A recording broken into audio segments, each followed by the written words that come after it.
আৰু ষ্টুডিঅ'ৰ ইকুইপমেণ্টবিলাকো মই জয়ন্তক দেখাবলৈ অনুৰোধ কৰিছোঁ ইকুইপমেণ্টবিলাক দেখাওক যাতে বাকী সকলেও কেতিয়াবা এই ষ্টুডিঅ'ৰ তেনেকুৱা এটা স্থাপন কৰিবলৈ কি কি ইকুইপমেণ্ট দৰকাৰ হয় সেই বিষয়ে অলপ জ্ঞাত হয় ধন্যবাদ মইতো ইমান ভালকৈ নাজানো বিজিত দাকে কোনটো কি কি কয় মানে নামবিলাক কৈ দিবলৈ অনুৰোধ জনাইছোঁ মানে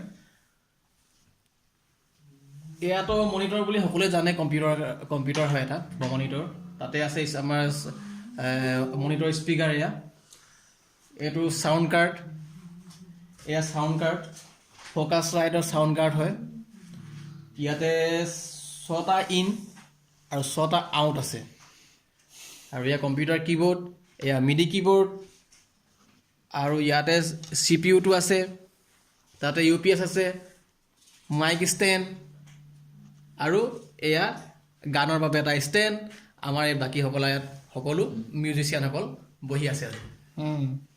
মিউজিচিয়ানসকলক আকৌ এবাৰ দেখাই দিছোঁ সকলোৱে দুআষাৰ ক'ব লাগে সকলোৱে দুআষাৰ ক'ব লাগে এই আমাৰ পাপুকাই গিটাৰ চিটাৰ লৈ আছে দুআষাৰ কওক বিশেষ ক'বলগীয়া একো নাই আমাৰ বিজিত দা আজি বহুত দিনৰ পৰা এইটো ক্ষেত্ৰত লাগি আছে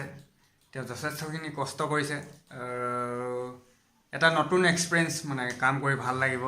আশা ৰাখিছোঁ চবেই সহায় সহযোগ কৰিব সকলোৱেতো কৰিব বুলি আশাটো ৰাখিছোঁ আৰু কৰি আছে আগৰ পৰাই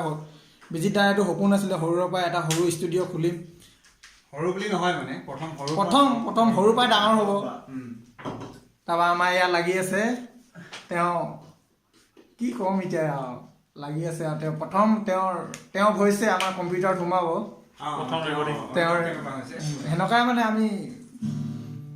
আয়োজন কৰি